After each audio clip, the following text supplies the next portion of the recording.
Welcome back, everyone. Today we're going deep on faith and community and really the global impact of the church. Of the Church of Jesus Christ of Latter-day Saints. Exactly. Yeah. We asked you all for some excerpts to dive into, and you sent in some pieces of Elder Gerrit W. Gong's October 2020 talk. His October 2020 General Conference address. Yes, thank you. All nations, kindreds, and tongues. It's a good one. It is. And it really explores some powerful themes, so we're going to unpack his message and See how it connects. see how it connects with your own experiences. I think you'll find that Elder Gong really has a knack for weaving together personal stories with larger themes. He does. In a way that's both inspiring and thought-provoking. Yeah, absolutely. Like that story he shares about the family whose house burned down. Oh, yeah. It's a tough situation to even imagine. It is. But tragic, yeah. Tragic. What struck me was how that tragedy opened the door to unexpected blessings and a deeper sense of community.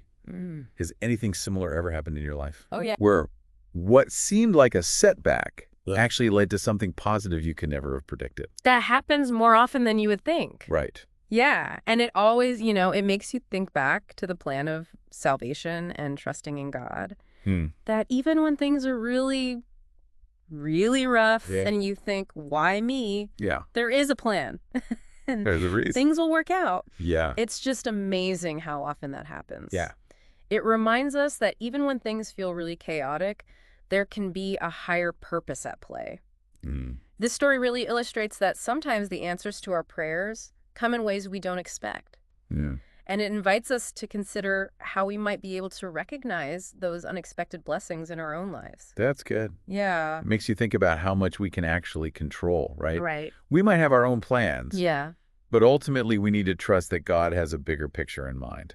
Right. And speaking of a bigger picture, Elder Gong emphasizes a concept that's central to Latter-day Saint beliefs. God's love is universal. Yes. But it's more than just a nice sentiment. It's a driving force behind how God interacts with all of humanity. It's interesting how he connects that idea to the Abrahamic covenant. For our listeners who may not be as familiar. Right. This is the promise God made to Abraham, that his descendants would bless all the families of the earth. Yeah. All the families of the earth. It ties directly into the concept of the gathering of scattered Israel. To simplify. Which is a deep doctrine. It is. Yeah. It's the idea that God is actively working to gather all of his children back to him. Gather all of his children back to him. Regardless of their background or beliefs. Exactly. And it's fascinating that he backs this up with a statistic. 80% of the world's population is religiously affiliated in some way. Yeah. That's a big number. Yeah. It makes you realize that the human desire for spiritual connection is incredibly powerful. Yeah. And transcends cultural differences. It really highlights this inherent yearning. Yes. For something greater than ourselves. Yeah. For something that gives our lives meaning and purpose. Absolutely. Have you ever felt that pull towards something bigger? That sense that there must be more to life than what we see on the surface? Absolutely. Yeah. I think that's a universal human experience. It is. So we've talked about God's love for all, but how does that translate into action, especially within the Latter-day Saint faith? Yeah. Elder Gong brings up this incredible prophecy that Joseph Smith received as a young man. Right. And he suggests that it's unfolding right before our eyes. It's fascinating. It is. That prophecy, it essentially predicted that Joseph Smith's name would be known for good and evil among all nations, kindreds, and tongues. When you consider that the church started with just a handful of believers in a small New York village, the growth is staggering. It's incredible. It is. He actually shares some pretty incredible numbers from 2020.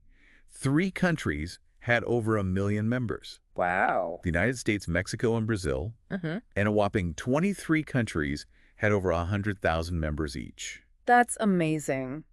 It's mind-blowing to think about how that initial prophecy is playing out on a global scale. Yeah. What do you find most intriguing about that? What strikes me is how much emphasis is placed on individual participation in fulfilling that prophecy. It's not just about being a passive observer. It's about each member actively sharing their faith and striving to live in a way that positively impacts others. It's about recognizing that even seemingly small acts of service and kindness can contribute to something much larger than ourselves. I love how he illustrates this with those inspiring stories about individuals making a difference around the world. Oh, yeah. He talks about the family in South America who sacrificed so much to build their home. Mm-hmm. The community in Haiti coming together to plant trees. Yeah. And the business consultant in Central America who found a deeper sense of purpose through his faith. Those stories are so powerful because they showcase that ripple effect of faith and action. Yeah. They highlight how individual choices and actions can have a positive impact on families, communities, and even nations. Yeah. It's not just about abstract beliefs, it's about tangible change. It really drives home the point that we're not just talking about numbers here.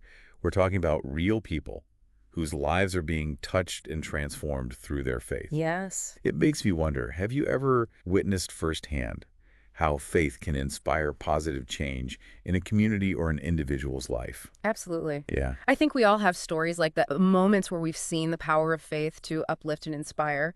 It's those moments that remind us that we're all connected and that our actions, no matter how small, can make a difference. So we've talked about God's love being universal, this prophecy that seems to be unfolding before our eyes, Yeah. and the power of individual action. But there's another crucial aspect of Elder Gong's message that I think we need to dig into. Okay. The idea that religious values are essential for addressing the challenges of the world today.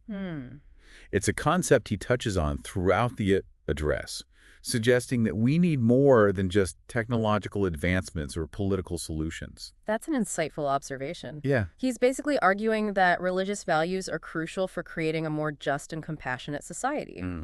He specifically highlights justice, equality, and peace, all deeply rooted in religious principles. That's good. Yeah, it begs the question. How can individuals with such diverse beliefs work together to address these shared concerns? It's such a complex question. It is. And yet it feels more relevant than ever. Yeah. In a world that often feels so divided. Yeah. Is it even possible to find that common ground? That's a question worth exploring. It is. It's about recognizing that despite our differences, we all share this fundamental desire for a just and peaceful world.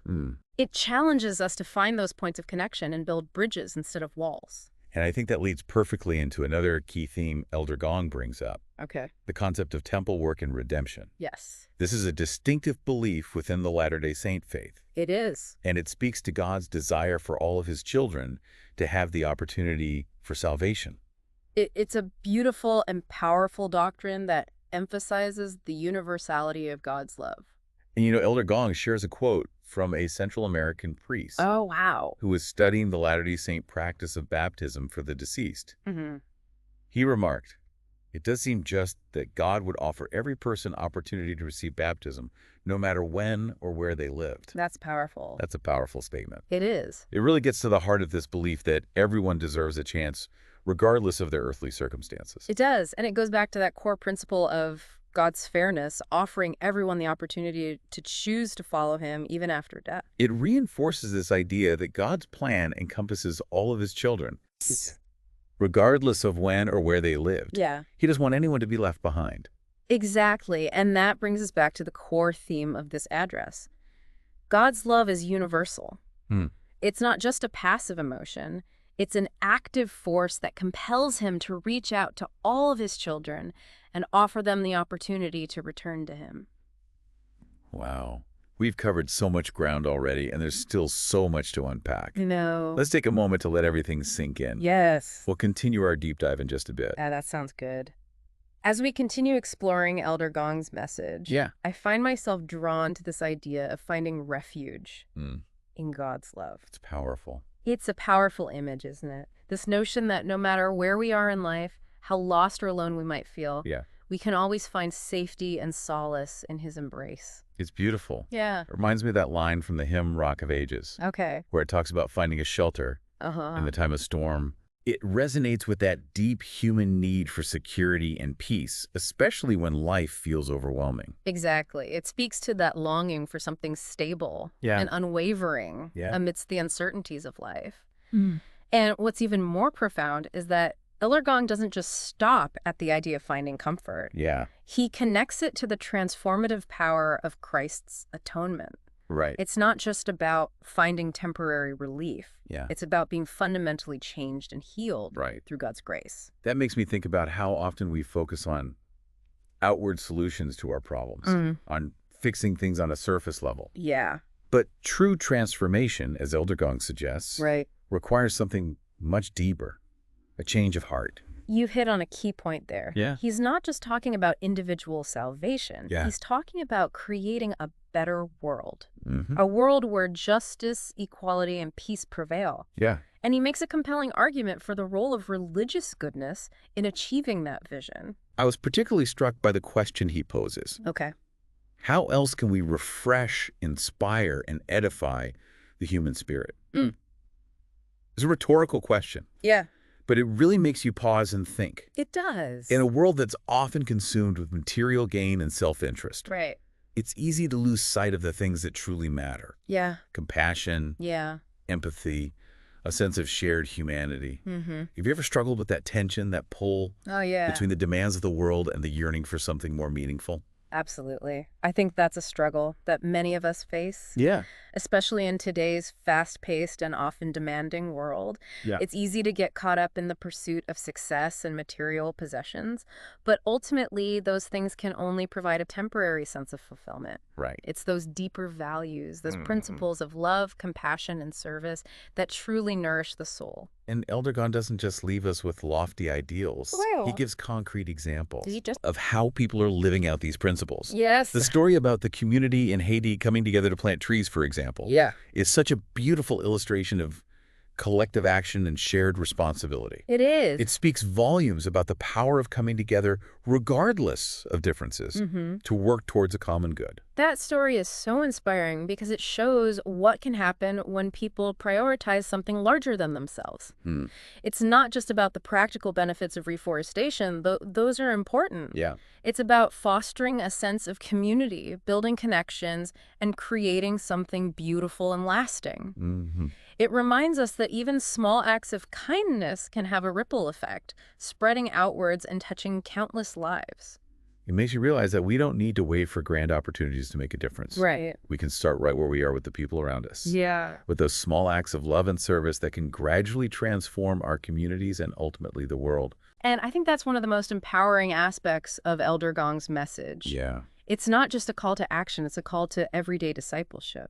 It's about finding ways to live out our faith in tangible ways. Yes. Whether it's planting trees, volunteering our time, or simply being a kind and compassionate presence in the lives of those around us. It's about recognizing that we're not just passive observers, but active participants in creating a better world. Right. But this idea of individual action also brings up the question of moral agency and accountability. You're right. Elder Gong reminds us that God has given us the freedom to choose, but with that freedom comes responsibility. Right. We're not just passive recipients of God's grace, we're active agents in our own salvation and in shaping the world around us. He's not advocating for a passive acceptance of whatever life throws our way. Yeah. He's calling us to engage with the world, to make conscious choices that align with our values and contribute to something greater than ourselves. And that freedom to choose extends beyond this mortal life, as Elder Gong reminds us. He touches on the Latter-day Saint belief in baptism for the deceased, this idea that even after death, individuals can still have the opportunity to accept the gospel. It's a powerful concept that speaks to the boundless nature of God's love and mercy. It suggests that death isn't the end of the story, but rather a continuation of our journey towards Him. It's such a hopeful message. It is. Especially in a world where things can often feel bleak. Yeah. It reminds us that no matter how far we've strayed, how lost we might feel, there's always a path back to God. Yeah. And it highlights the importance of remembering those who have gone before us, ensuring that they too have the opportunity to experience the fullness of His love and grace. It's a testament to the power of connection, that even death can't sever the bonds of love and family. And it emphasizes the importance of continuing to learn and grow even beyond this mortal life. I love that. Yeah. So we've talked about God's universal love, Yeah. this prophecy that's seemingly unfolding before our eyes, Right. the power of individual action, the need for religious values in addressing the world's challenges, and the importance of temple work and redemption. But Elder Gong also talks about something deeply personal, Okay. the importance of finding our own authentic narrative. He suggests that our truest, deepest, most authentic selves emerge when we feel God's redeeming love. Okay. What do you think he means by that? Yeah, that's a great question. Hmm. I think he's getting at the idea that our true identity, our sense of purpose and belonging, comes from understanding our relationship with God. Right. It's not about our accomplishments, our social status, or the roles we play in society. It's about recognizing ourselves as beloved children of God. Yes. Infinitely worthy of love and belonging. Yeah. Redeemed and made whole through the atonement of Jesus Christ. It's about seeing ourselves through God's eyes, recognizing our inherent worth and potential. Yeah. Regardless of our past mistakes or perceived shortcomings. Exactly. It's about finding that deeper narrative that connects us to something much greater than ourselves, something eternal and divine. Yes. And I think that recognition can be incredibly empowering. Yeah. It frees us from the need to seek validation from external sources. Yeah. And allows us to step into the fullness of who we were created to be. It allows us to align our lives with God's will, to find joy in serving others, and to contribute to the building of his kingdom. Yeah. It's about discovering that our individual stories are part of a much larger story, a story of God's love for all humanity. It is, and it's a story that's still being written. Right. Each of us has the opportunity to add our own chapter. Yeah. To leave our own unique mark on the world through acts of love, service, and discipleship. We're not just passive observers, but active participants in this grand narrative of faith, hope, and redemption. And I think that's a perfect place to pause for a moment. Okay.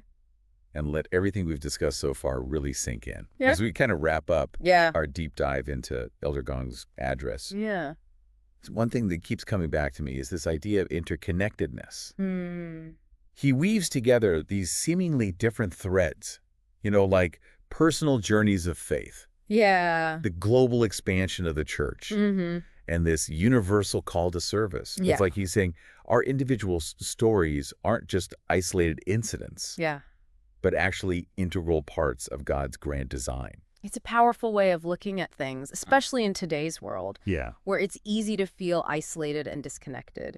He's reminding us that despite our differences, we're all part of something much bigger than ourselves. And he doesn't shy away from acknowledging the challenges we face. Right. In a world grappling with issues like injustice, inequality, and conflict. Yeah. In fact, he seems to suggest that it's precisely because of these challenges that we need religious goodness and wisdom more than ever. What's interesting is that he doesn't present religious values as some kind of easy fix for complex problems. Instead, he positions them as a vital framework for navigating these challenges, for grounding our actions in principles of love, compassion, and justice. It's about recognizing that true lasting solutions require a transformation of hearts, not just a change in policies. It's about allowing those beliefs to shape our actions and relationships and how we engage with the world around us. Speaking of which, remember that quote we talked about earlier? From the Central American priest who was studying the Latter-day Saint practice of baptism for the deceased. It really highlighted the inherent fairness of God's plan.